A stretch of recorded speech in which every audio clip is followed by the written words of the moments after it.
Well, I was raised in a scientific household. My father was a chemist. What you see is what you get. The physical world was all there was. And when people died or animal dies, that's the end of it. And then when I started my psychiatric training, I was exposed to patients who claimed they had left their bodies and gone elsewhere sometimes or seen other things that they shouldn't have been able to see when they were unconscious and near death. What's most interesting to me, not most surprising, but most interesting, is the profound effect this experience, which takes place in the flash of an eye, can totally transform people's thoughts, perceptions, attitudes, values, and behavior for the rest of their lives. Today's guest is Dr. Bruce Grayson. He's one of the world's top near-death experience researchers, and he's a traditional psychiatrist. And it struck me for the first time that these accounts my patients were telling me for years were something that is not just psychiatric patients, but people all over the world, perfectly normal people, were having these experiences. Now, as a materialist, it made no sense to me. How can you leave your body? You are your body. But, being a scientist, you don't just dismiss things out of hand because you don't understand them. You try to understand them. Bruce Grayson, MD, is the Chester Carlson Professor Emeritus of Psychiatry and Neurobehavioral Sciences and Director Emeritus of the Division of Perceptual Studies at the University of Virginia. Well, there's so much more that's going to happen that I can't even imagine. They say that if science is really good, you have no idea where it's going. I'm convinced that there is a mind that is non-physical, that is outside the physical brain. My conversation with Dr. Bruce Grayson. So I know all of you have heard me mention IANDS, the International Association for Near-Death Studies, on here quite a bit. I want to let you know that they will host their annual conference August 27th through 31st, just right outside of Chicago.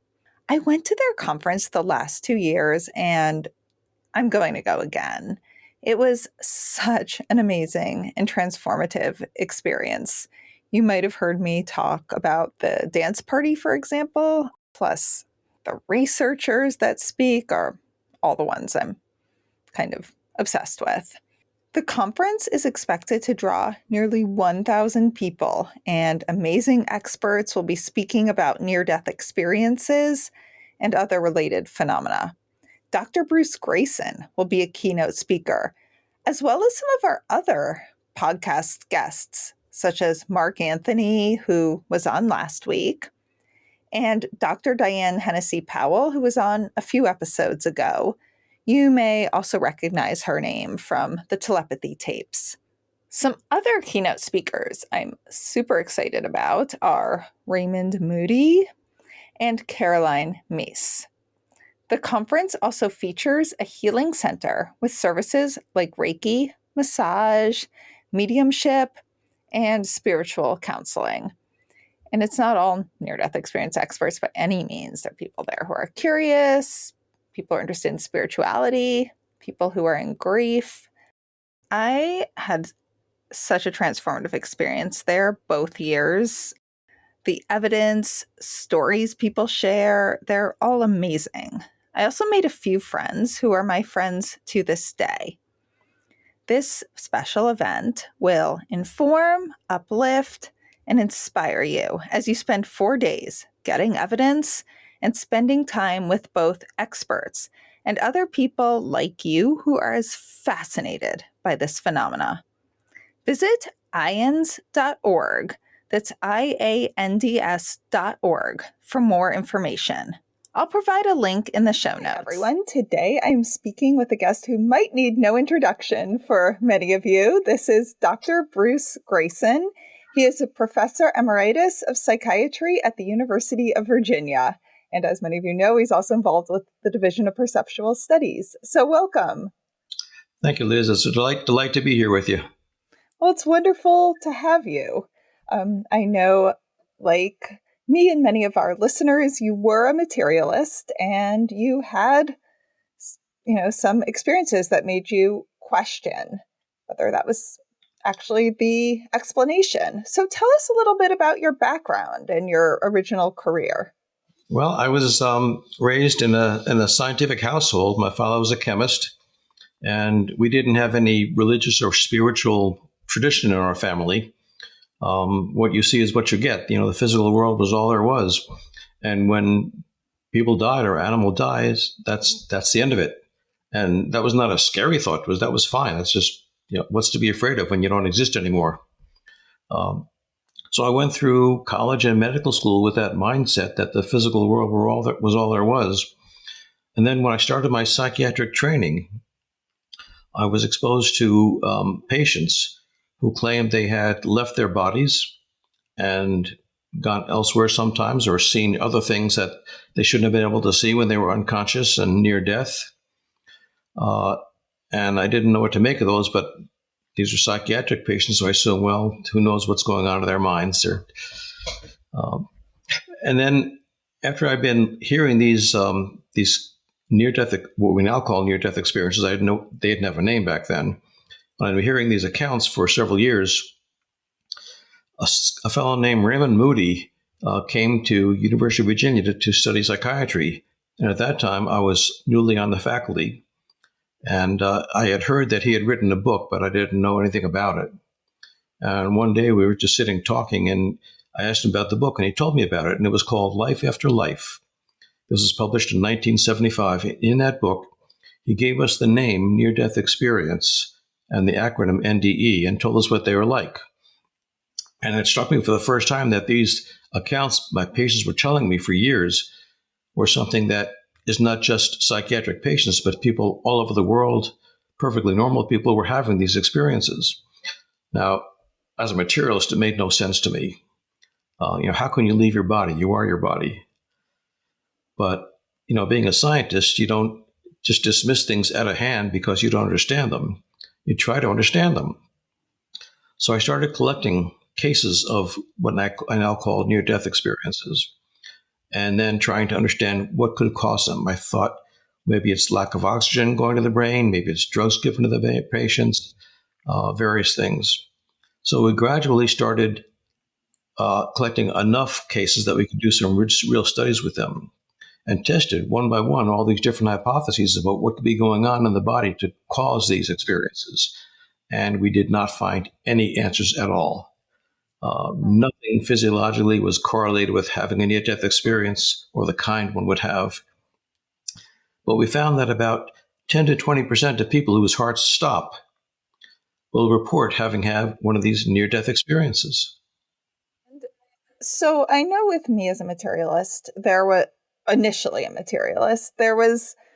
kind of a long process where I was like, no, this can't be true. This can't be true. I think maybe I had a lot of emotions about the fact that I just assumed when you die, you died. I wasn't as okay with it as you were. I always kind of tormented me, but I didn't think there were any other options. So what could I do? Right. But I kind of had this experience of going from, wow, oh my God, this is amazing, but can't be true, to kind of a pivotal point where a few things happened. I was like, I'm pretty convinced. Did you have kind of the pivotal experience like that, or turning point? No, I can't say I have. It's been a gradual process over the decades, 50 years now, of gradually whittling away at the materialist explanations, finding none of them made any sense, and being left with the fact that somehow, under extreme circumstances, the mind can still function when the brain is not functioning. And we have now a lot of data showing that does happen, not only in near-death experiences, but in other situations as well. When the brain seems to be not functioning anymore, the mind seems to be functioning just fine.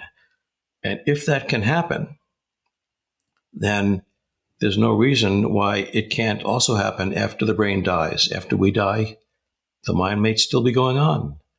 I can't say I'm convinced of that, but it's certainly a possibility for me now, and it wasn't before. Yeah, and that's a big... Where do you think you stand now? Are you 50-50? I'm pretty convinced that there is a mind that is non-physical, that is outside the physical brain. And what the physical brain does is it translates this for our bodies to understand.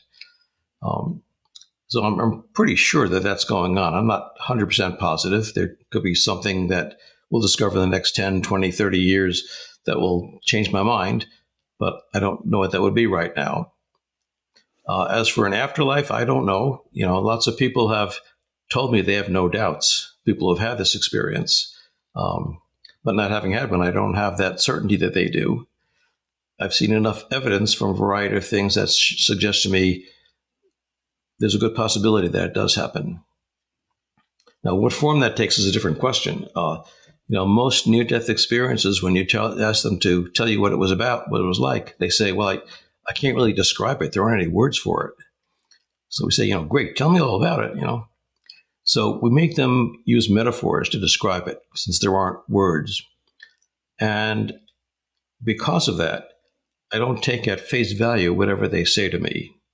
I take it as a metaphoric explanation for what they're feeling, what they experienced. So if they tell me that they saw a deceased grandmother or they saw streets paved with gold or whatever they saw, I don't take that literally. I take that as a metaphoric expression of what they really did experience.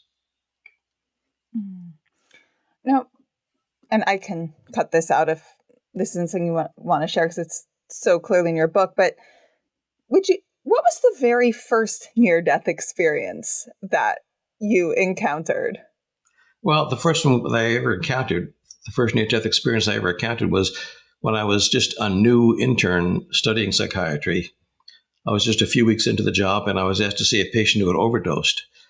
I was in the cafeteria having my dinner when it happened, when I got the page, and I was pretty green. I didn't know what I was doing, and being paged, it startled me, and I dropped my fork and spilled some spaghetti sauce on my tie. I didn't have time to change, so I quickly put on a white coat and buttoned it up so no one would see it. I went down to see the patient, and she was totally unconscious. I could not arouse her. But her roommate was waiting to talk to me down the hall, about 50 yards down the hall. So I went to talk to her, and I spent about 15 or 20 minutes with her. This was an evening in the late summer in hot Virginia before we had air conditioning back in the 70s. And I was sweating quite a bit. So I opened my lab coat so I wouldn't sweat quite so much, exposing that stain in my tie.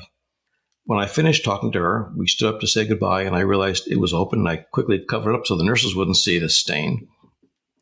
I went back to see the patient, and she was still out cold. So we admitted her to the intensive care unit overnight because she was having some cardiac arrhythmias. When I went to see her the next morning, I started to introduce myself as soon as she woke up. And she said to me, "I know who you are. I remember you from last night." And that kind of threw me because I knew she was out cold. So I said something like that, like, geez, I thought you were asleep when I saw you. And she said, well, not in my room. I saw you talking to Susan down the hall. And that just blew me away. I couldn't make any sense of that. So she saw that I was confused, and she started telling me about the conversation I had with her roommate. Everything I asked the roommate, everything the roommate answers, and what we were wearing. And then she mentioned the red spot on my tie. And I just didn't know what to do with that. But, my job there was to help her, not to try to deal with my own confusion. So I tried to put it out of my mind and said, well, I'll think about this some other time, and just dealt with her suicidal thinking. And I convinced myself that somebody's got to be playing a trick on me here. This couldn't really have happened. So I just filed it away with one of those crazy cases I heard until I met Raymond Moody years later. Yeah. And the whole time you still were a materialist mindset until you met Raymond Moody. Yeah, I couldn't understand how this could be. Mm-hmm. Yeah, just when things just don't fit into your world frame of, I remember my first medium readings. It was just all these things where along the way, it was so against how I could fathom the world could work that, it's taken a lot. And like you, I'm not 100%. I'm pretty convinced, but not 100%. Yeah. Now, you mentioned you did a lot of studies which proved that, physiological causes were not creating near-death experiences. Would you share some of those studies and how you got the data? Yeah. I wouldn't say that we've proved anything. Okay. You never prove anything in science. You disprove certain things, or you make things more likely or less likely. But all our measurements are crude. Now, for example, we do an EEG to measure the brain waves, but we only measure the top part of the brain, which is fortunately the part that we think with. So we're pretty sure we're getting a signal of that. But there may well be other parts of the brain that we can't sample with this device that may be playing a role. It's no one's ever come up with a good explanation for that, but it's plausible. But we've looked at a variety of hypotheses, not only my team at the University of Virginia, but people elsewhere as well around the world have studied, for example, blood oxygen levels in people who come close to death who have cardiac arrest, their heart stop. And contrary to what the people might suspected, we find that people who have near-death experiences actually have better oxygen supply to the brain than those who don't have near-death experiences. So lack of oxygen is not doing it. Now, how do we understand that? What I think is that lots of people will have near-death experiences, but only those with good oxygen supply will be able to remember them later on. So it doesn't affect whether you're going to have them, but whether you can remember it. We also looked at drugs people are given as they're coming close to death. And we find that generally speaking, the more drugs people are given, the less likely they are to report a near-death experience. We looked at various factors around the cardiac arrest when the heart stopped, how long it's stopped for, and so forth. And we don't find anything that correlates well with a near-death experience.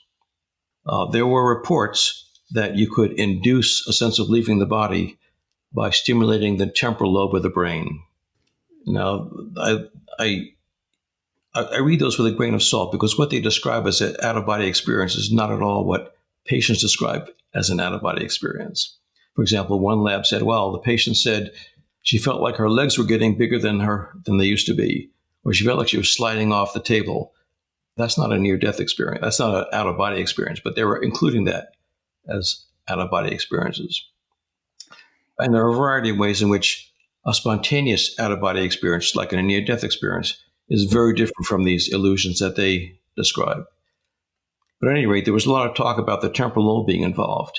So I did a study with people who were in our epilepsy clinic with seizures of the temporal lobe. And I interviewed them and asked them about the types of experiences they had during these seizures. And then I tried to correlate what they told me with not only their EEGs, the brain waves, but also MRIs and different measures of what's going on in the brain. And we found that very few of these patients actually had anything even remotely like an out-of-body experience. None of them had anything like a near-death experience, but 7% had something vaguely like an out-of-body, meaning things like, I lost track of my body, or I felt as if I were leaving my body. And we looked at where the seizures were in the brain. And they were not particularly in the temporal lobe. They were all over the brain, in different parts of the brain. Left side, right side, frontal, temporal, parietal, occipital. And there was just no rhyme or reason to it. Furthermore, most of these patients who had had these seizures for decades and decades remembered one or two times this happened to them in their lives. It didn't happen every time they had a seizure. So we couldn't really make much of that. And like we kept going with different hypotheses, trying to test them and trying to find what can we explain this by. And we haven't come up with an answer yet. That doesn't mean we won't. For example, right now, there are places in the world where they're doing a lot of research with psychedelic drug-induced experiences, some of which can mimic near-death experiences. They don't replicate it exactly, but they can mimic some parts of it. And they're looking at what these drugs do to the brain as maybe clues to what might be going on in the brain in a near-death experience. And this research is still very much in its infancy. It has some promise. I don't have a lot of faith in it because the experiences they're talking about really aren't that close to near-death experiences, but there's something. What are the differences between those experiences versus near-death experiences? Well, most of them are qualitative rather than quantitative. One person I know who had both a near-death experience and then experiences with psilocybin said that with psilocybin, I saw heaven. In my near-death experience, I was in heaven. Mm. So he compared it to watching a movie about war and actually being in combat. You might use the same words to describe what you're seeing, but nobody would think they're the same experience.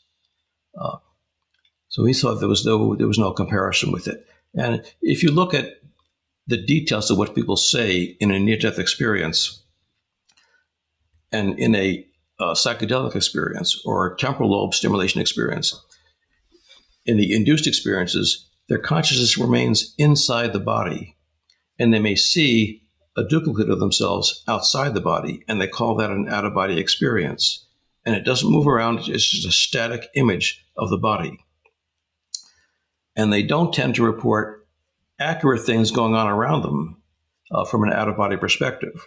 Whereas in a near-death experience, the consciousness is not in the body. They're in this duplicate outside, looking back at the body. They can see their bodies and report accurately what's going on with the body. And they can move around, which doesn't happen with these other experiences. So there are a lot of differences.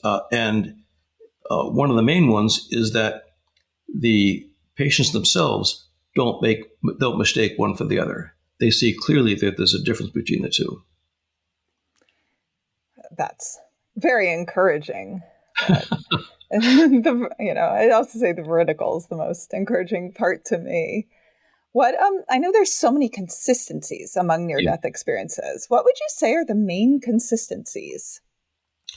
Well, the major things are these are experiences that happen when someone is close to death, and they're characterized by having transcendental or mystical features to them, which include a sense of leaving the physical body, having exceptional clarity of thoughts, even though your brain isn't functioning very well, and having very strong emotions, usually very positive emotions of feeling unconditionally loved and so forth, but not always. And they generally have a consistent pattern of after effects, the way they change people's lives. People are no longer afraid of death after this. They make one more spiritual, not necessarily more religious, but more spiritual. And they radically shift your worldview. And when I say spiritual, I mean they feel more connected to other people, to the natural world, to the divine, but not particularly devoted to any one particular religion. They see religions as a rough approximation of what's really going on. And now, I know you talked about some of the experiments you were working on. Is that the research that you've done at DOPS, or A lot have of you it done is. other things? Yes. Oh, we've done a lot more. Yeah. It's hard to study near-death experiences physiologically because you're usually not there when it happens. Right. People have a heart attack out on the street, and by the time they get to the hospital, it may or may not be over. But you can always do research on the after effects, and that's what most of the research has been on. And we've looked at a variety of things that happen when people come back from a near-death experience. Most people who have a near-death event, whether they have an NDE or not, tend to value life a lot more than they did before. But if you haven't had a near-death experience, you tend to become more afraid of dying. And you want to live. If you had a near-death experience, you want to live, but you're also not afraid of dying, which makes you more likely to take risks, to live life to the fullest, and therefore have a more enjoyable life because you're not afraid of losing it, of dying. Do stories about near-death experiences intrigue and inspire you as much as they do me? I assume they do, since you are listening to this episode. Are you encouraged by research about near-death experiences and related phenomena? There's a group at the center of this field that was co-founded by today's guest, Dr. Bruce Grayson. It's called the International Association for Near-Death Studies, IANDS. I've talked about it on here quite a bit in previous episodes.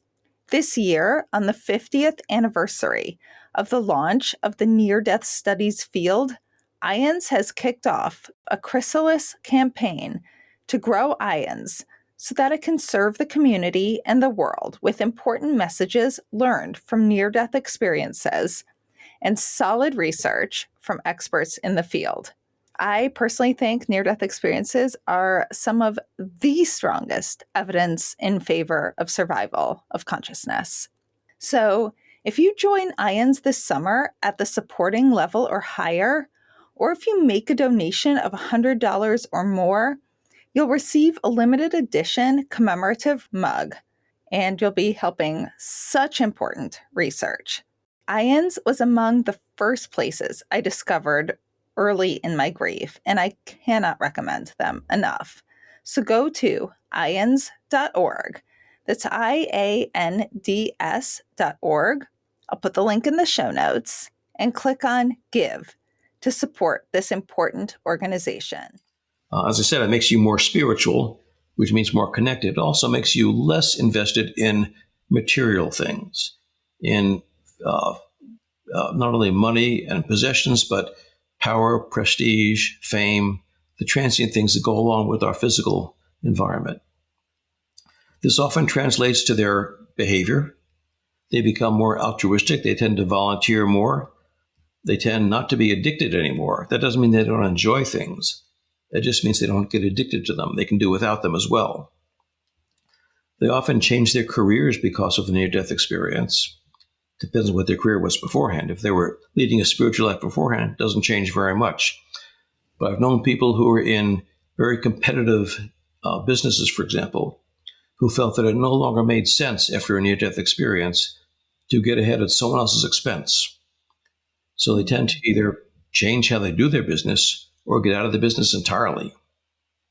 I've known people who are in violent professions, either career police officers or military officers, who could not go back to that profession after a near-death experience. And it's very upsetting to have to turn your whole life around. And they often go into helping professions, either healthcare or social work or teaching or clergy or something like this.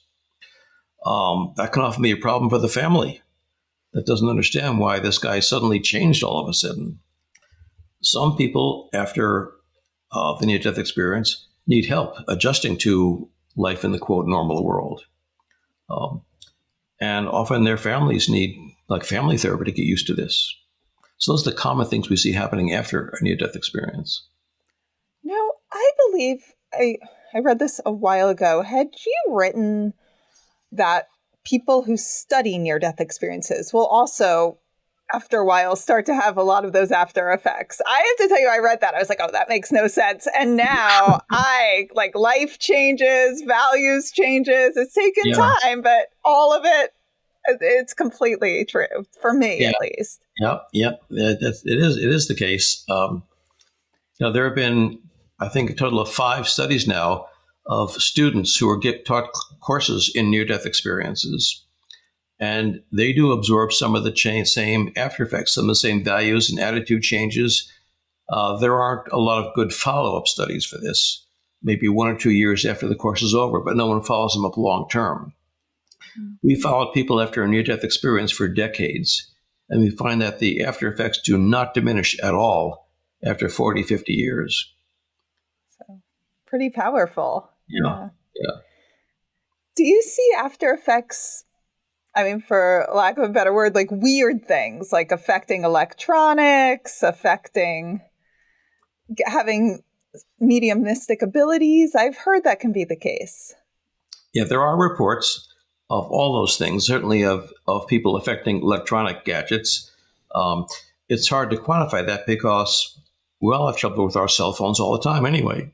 Our computers don't work, So how do you know when it's more than would be expected? And there are reports of people having more extreme mystical changes, like healing abilities and being able to see future events, having precognitive visions. There hasn't been any good rigorous research on these things. For example, no one's out for measured energy in these people's hands that they claim have healing abilities. But there are lots of anecdotes about it. I have to tell you, and again, this is anecdotal, but the program we're using, Zencastr, it's Sure. worked 100% perfectly for almost every guest, except for one little period of time where it turned out there was an issue with Zencastr itself, except when I speak with near-death experiencers. And it blows out almost every single time, at least once. So Yep. I just found that fascinating. Again, anecdotal, but very interesting. Yeah. I've had people, near-death experiences, send me videos of a street light. And as they walk towards the street light, it goes out. And as they walk back from it, it goes on again and back and forth. So I don't know what to make of that. So fascinating. Yeah.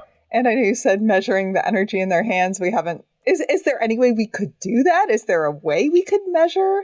Well, if we knew what the Something like energy was, we could. And people have looked at electromagnetic energy, things like that.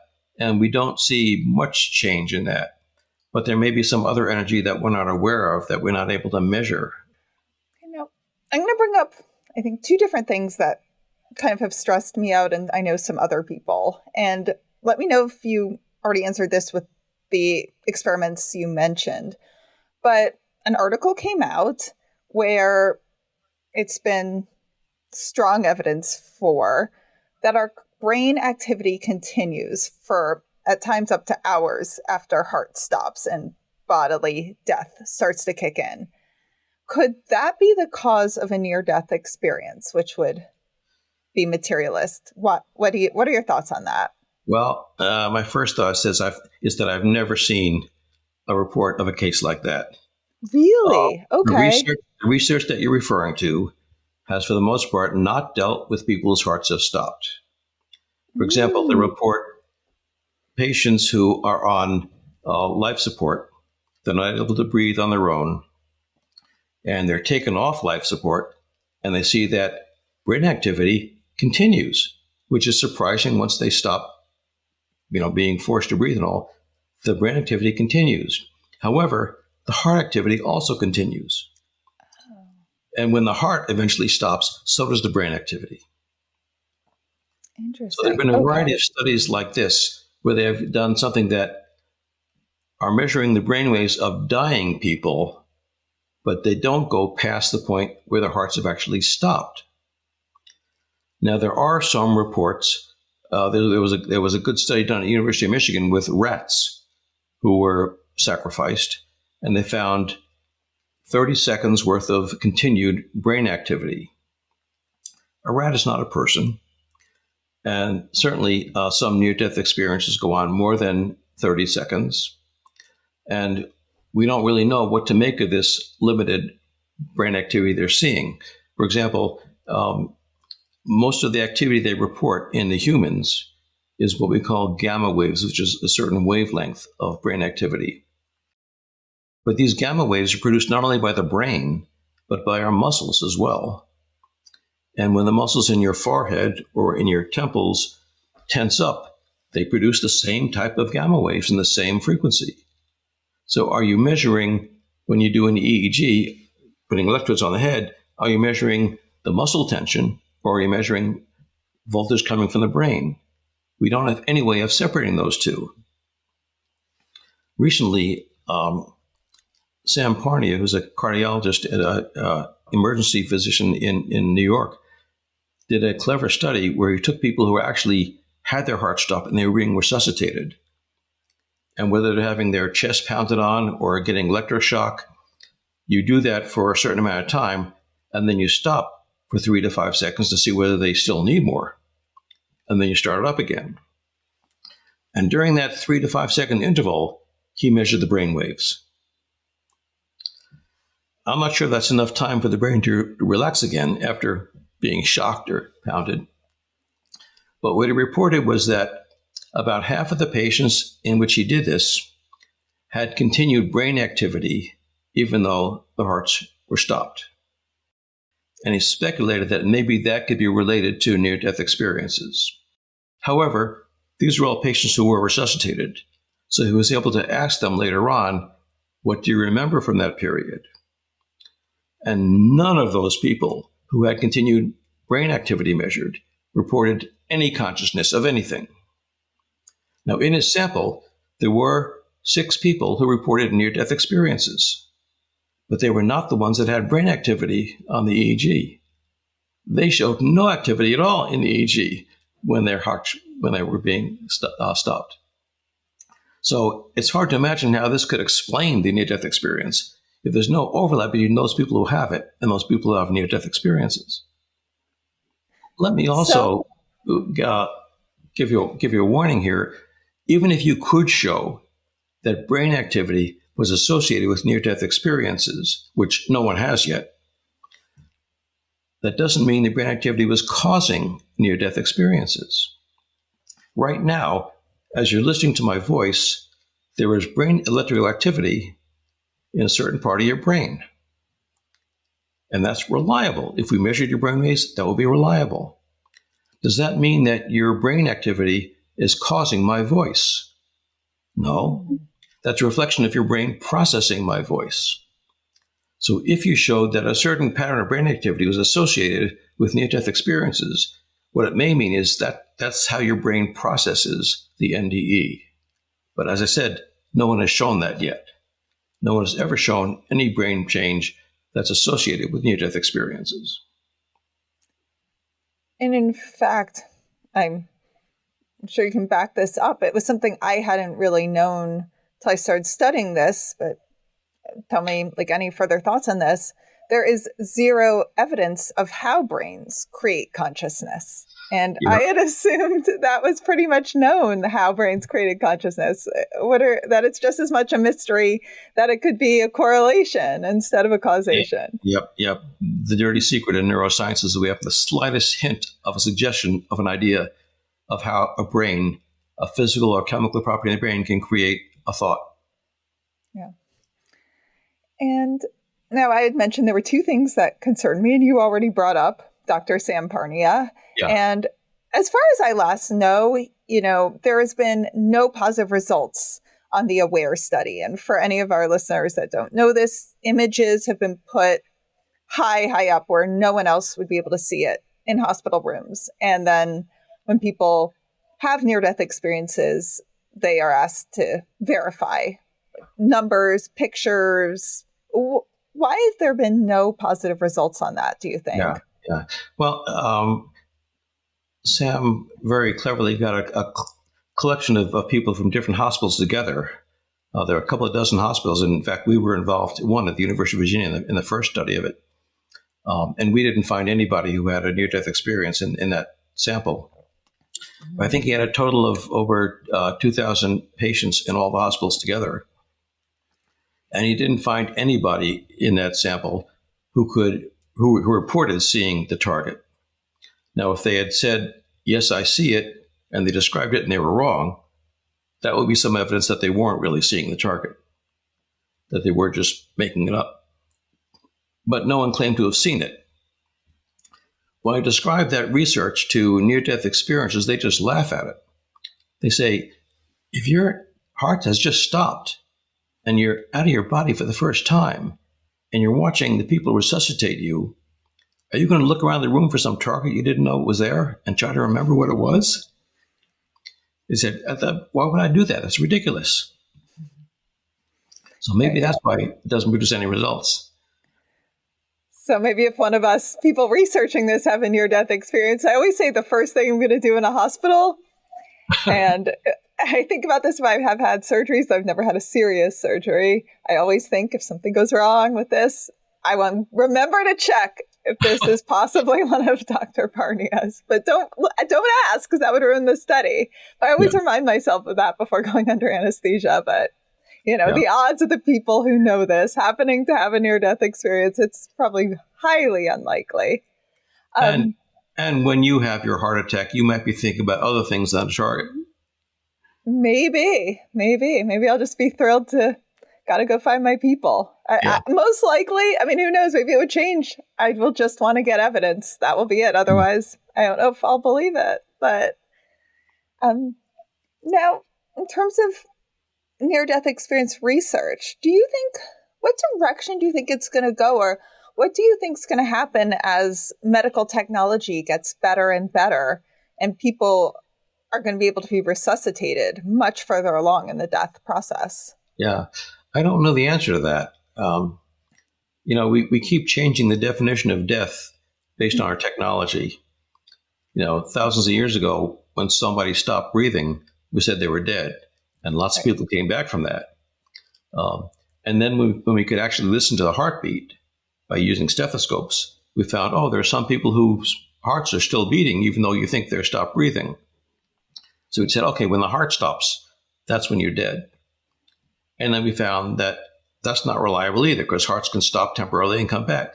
So now we tend to use a brain death definition, that when the brain produces no more electrical activity for a while, then we say you're dead. But the criteria for that differ. For example, in the United States and in Europe, people have different criteria for what is brain death and what parts of the brain need to be involved in order to call them death. So we're really not sure what death is. And in fact, people like Sam Parnia argue, and he should know, that it's not a single event. It's a gradual process by which the brain and the body dies, and it takes a while for the whole thing to die. And at what point do you say, okay, now they're dead? So it's hard to say exactly when someone is dead and when someone is not. I've forgotten your original question. As medical technology improves. Yeah, sure. Well, our technologies are advancing quite a bit, and we're able to measure, for example, brain activity far better than we ever could before, with more detail. For example, EEGs, what people use to measure the brain waves, you get an exact time of when something is happening, but you don't get much spatial detail because the EEG is averaged over a certain area of the brain. If you do an MRI, a functional MRI, you get an exact location in the brain, but it's averaged over a certain amount of time, so you don't get both. So if you measure both EEG and MRI simultaneously, you can get both. There are problems because the MRI produces an electromagnetic field which affects the EEG. So there are complications with this. So people are experimenting with new things. There's something called FNIRS, which measures infrared light going through the brain. And that's a way, it's a way of getting like a cheap man's MRI. You can measure specifically what's going on in a location in the brain without the huge MRI machine, which produces electromagnetic fields. So we keep getting better and better at measuring the brain. We're also getting better at the way we ask about near-death experiences and study them. For example, there's now a lot of research going on with psychedelics, as we mentioned, which is getting closer to mimicking parts of the near-death experience.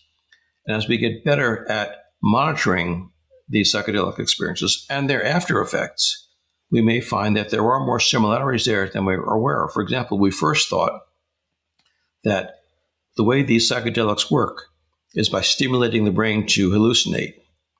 And we find with EEGs that the exact opposite is happening, that the more mystical psychedelic experiences are accompanied by a decrease in brain activity. We're also finding, we thought that, after a psychedelic trip, you don't have the profound, long-lasting after effects. And now there's increasing research showing that a year or two after a single psilocybin experience, for example, you do have some profound increase in spirituality and loss of fear of death. So there may be more similarities here than we're aware of. Now, it doesn't tell you what's causing the NDE, but it gives you some models to study it by. And you touched upon this, but just to clarify, I know it concerns some people have why only 1% of people have NDEs. You think everybody does, but based on the oxygen levels, only a percent remember? Or what is your speculation? I think it's plausible that more people have them, but only some remember. Mm-hmm. I think it's certainly plausible that some remember but can't put them into words. Mm-hmm. I think it's possible that some people can put them into words but don't feel like sharing it with you. Mm-hmm. So there are lots of reasons why you may not be hearing all the near-death experiences that are there. But I know people who have had a near-death experience and then had a later close brush with death when their hearts have stopped and didn't have a repeat near-death experience. And when I asked them, why didn't you have one the second time? They say things like, well, I didn't need one the second time, implying that you get what you need at the time. Or other people have said to me, you get what you can handle at the time. There was a psychiatrist where I live here in Charlottesville who had 2 near-death experiences during World War II. And in fact, he was the first person that Raymond Moody heard tell about a near-death experience. And he, being a psychiatrist, he said, having a near-death experience is like having 10 years of psychotherapy in the flash of an eye. So I said to him, why did you have 2 near-death experiences? He said, well, I guess I needed 20 years of psychotherapy. Yeah. Makes me want to have one. Would you, if you had the chance to have one, would you? Not as long as I'm a psychiatrist. I want to be as objective as I can with this. And I think it would be very hard if I had a near-death experience to look at it more objectively. Interesting. Now, you said you're not sure. You're on the fence about whether there's survival or not, or materialism or non-local. And is there something, I'll ask you both directions, is there something that would convince you that there is survival? Is there something that would convince you that there isn't? I'll tell you the evidence I think is most compelling. First of all, there's the evidence that the mind can function without the brain. And that happens in near-death experiences. It happens in something called terminal lucidity, in which people with end-stage dementia, like Alzheimer's disease, have not been able to recognize family or communicate for sometimes years, suddenly become totally lucid again and carry on coherent conversations and are socially appropriate, and then they die. It's as if in the last stages of the brain deteriorating, it gets out of the way and lets your consciousness function. And there are good studies of people with brain disorders like severe hydrocephalus, where they have very little brain tissue left. It's all been eaten away. And they have normal IQs or sometimes higher than normal IQs. So we don't really understand how this can be, how you can have consciousness without the brain functioning. So regardless of how it happens, if it can happen, then it's possible also that it continue to happen after the brain dies completely. Hey, everyone. I'm really excited to let you know about the science and spirituality salons I'm now hosting. During these intimate events, a scientifically verified psychic medium will give all of you readings, and I will give a talk on the science and evidence that changed my mind about an afterlife.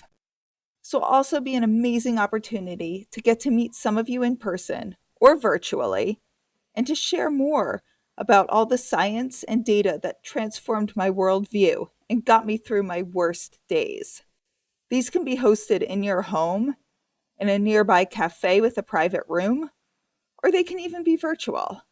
I've hosted a few already, and they were really special, fascinating, emotional, evidential. So if you're interested in getting a small group together over dinner, brunch, drinks, coffee, to learn more about the science and to get evidential medium readings, send me an email at hello@wtfjusthappened.net and put science and spirituality in the title. People report seeing things accurately from an out-of-body perspective, not only around the physical body, but in remote locations, which means you can rule out overhearing things. And we have very well-documented evidence of this, where people have told us these accounts, and then third parties at this distant location confirm the truth of what they say. Jan Holden at the University of North Texas studied about 100 of these and found that 92% were completely accurate. There was another 6% that were mostly accurate but had some inaccuracies, and 1 or 2% that were wrong. So the vast majority were accurate. Many people who have near-death experiences say that in the NDE they encountered deceased loved ones. And that's usually dismissed as wishful thinking, expectation. You think you're dying, you want to see your deceased mother, so of course you imagine her. But we have a number of well-documented cases now in which someone had a near-death experience and encountered somebody who was dead, but no one knew they were dead yet, which kind of takes expectation off the table. And we have cases of this going back to ancient Rome that were well documented by historians then. Pliny the Elder wrote about a case in the 1st century. But we've had cases in the last few years where people have described meeting someone in what they feel is the afterlife who had obviously died, but no one yet knew they were dead. And they tell everyone about it, and then people investigate and find, oh, the person died a few hours before you had your near-death experience. And about 15 years ago, I published a paper with 30 of these cases. So there we have more by now. But they're pretty well documented with third-party people saying, yeah, this is exactly what happened. And the people they see, they're not elderly, they're not very ill. It wouldn't be logical that they would assume they died. Yeah. In some cases they are. In many cases they're not. They're young, healthy people who suddenly have an accident of some kind. Fascinating. Yeah. And is there anything that could convince you the other way, that you're like convinced that the answer is materialism? Do you think anything could convince you of that? Well, it's hard to prove that something doesn't exist. You can always say, well, you didn't look hard enough. In terms of what would really convince me, I would say the only thing that will convince me is if after I die, I wake up somewhere or in some condition. Mm-hmm. And that would probably convince me. If I didn't wake up, then I wouldn't know about it to be unconvinced. That's a good point. And as I sometimes say, after you die and you wake up at somewhere, given it's all true, I still think I could question, am I still in hospice? Is this like fantasy? And, I'm still in the middle of dying. And how do I know this is real? I mean, right. I feel at least I would probably still do that for a period of whatever time means over there. I think most skeptics would. They say, is this really happening, or am I just imagining this? I mean, I hope it's... I'm more convinced I've ever been. I'm very close to being convinced, but how can you know? Yeah.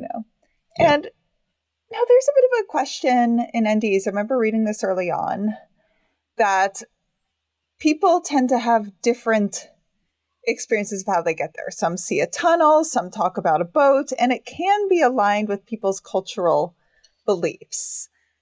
And also, I'll tie into that, I'll add religion. Some say they see Jesus. They see their religious figures that they expect to see, which for me, and probably a lot of people, makes it then seem a little less real. Mm-hmm. What are your thoughts on the cultural expectations? Yeah. Well, I think the culture does not determine whether you have an experience or what kind you have, but how you encode it in your brain and how you remember it.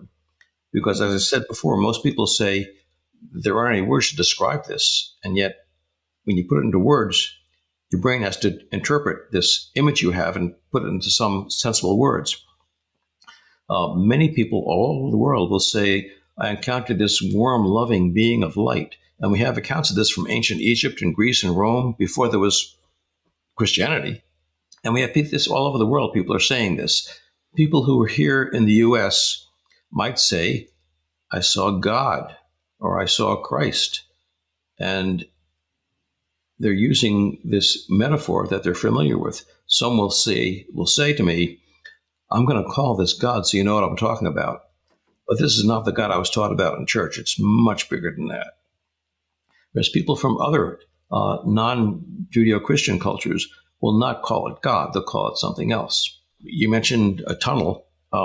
Many people will describe, I'm here in this physical world, and then I'm in this other realm.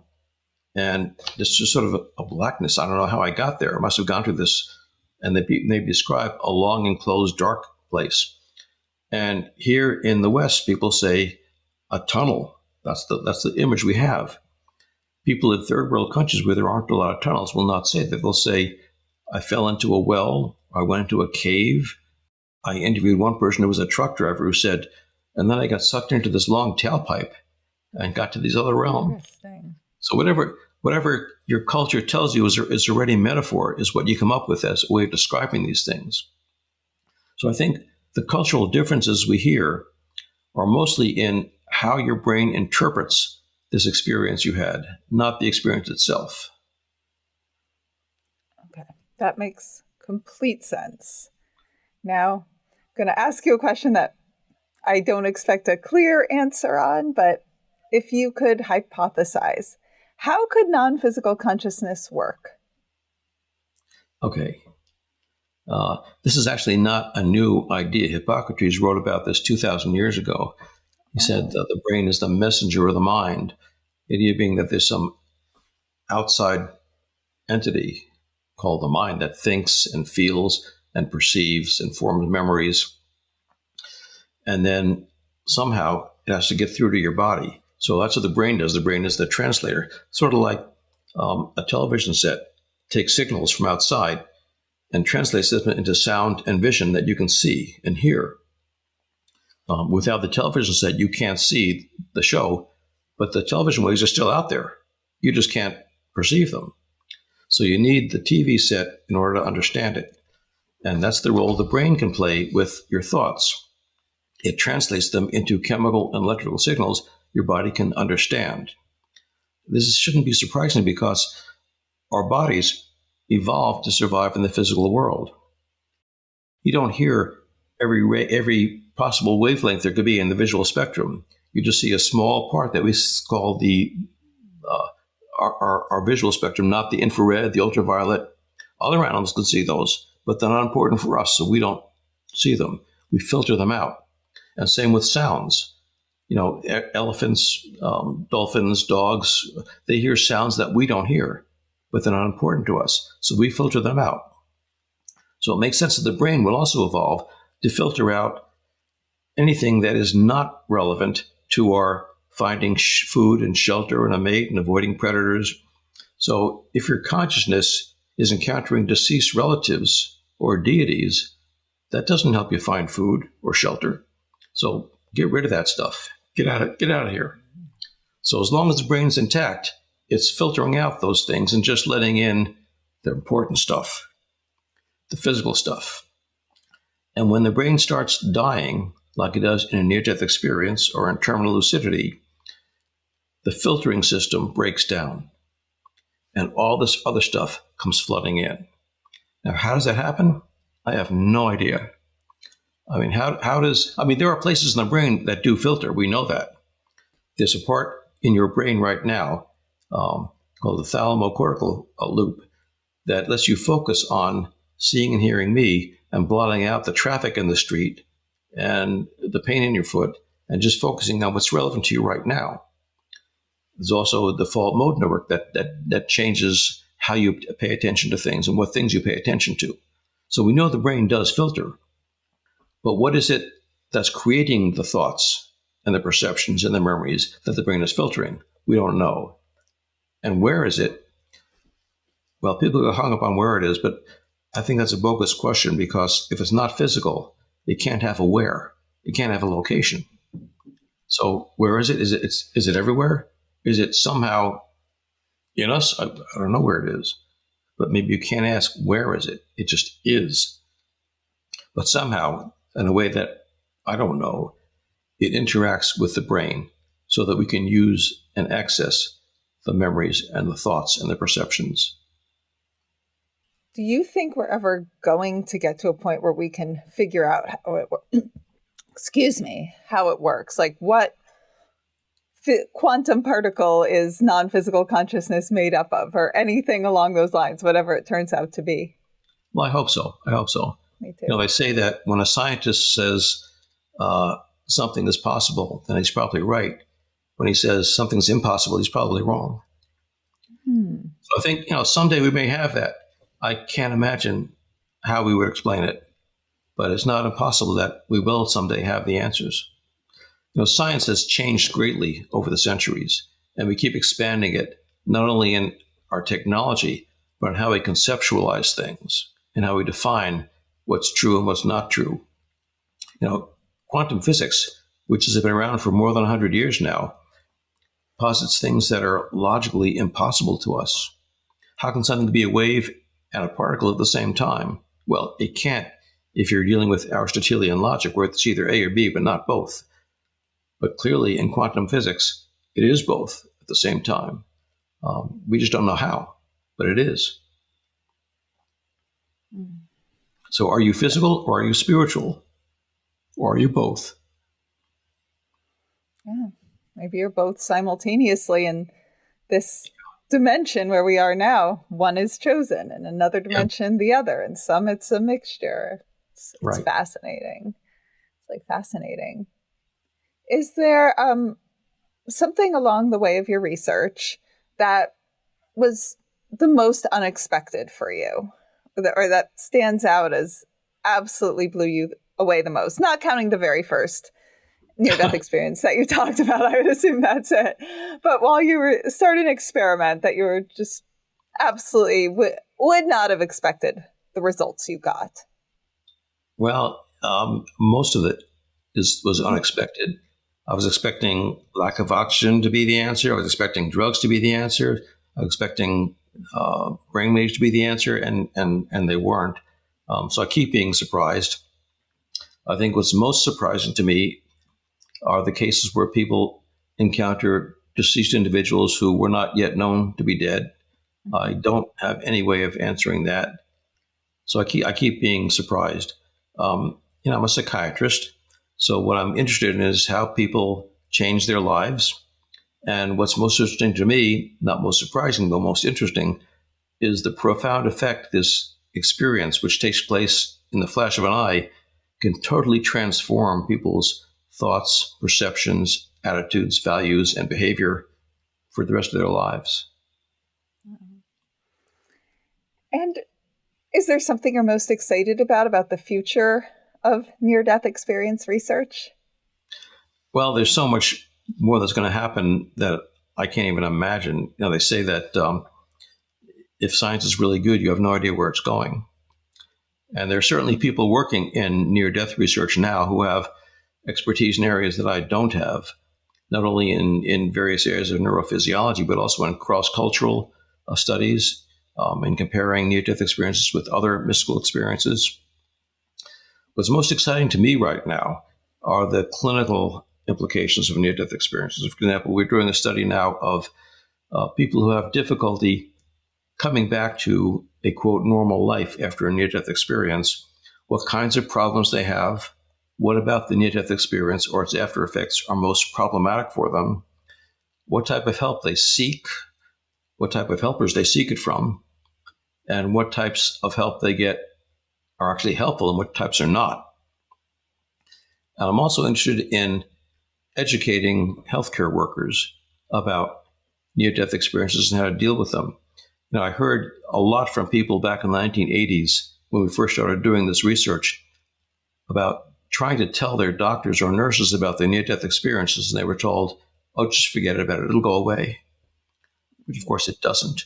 Or they say, well, it's just the drugs, it doesn't matter. But it's vitally important to them. It isn't just this or just that.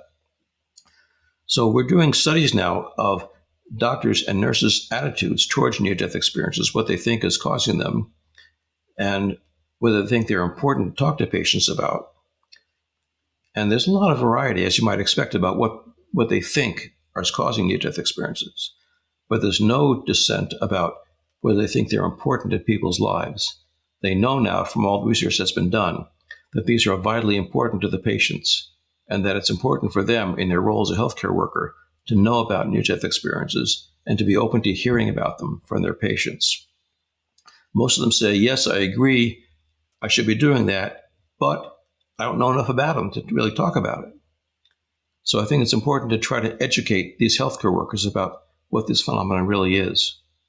Then just in terms of your research, have we covered everything? Is there something else you'd like to share that we haven't delved into enough?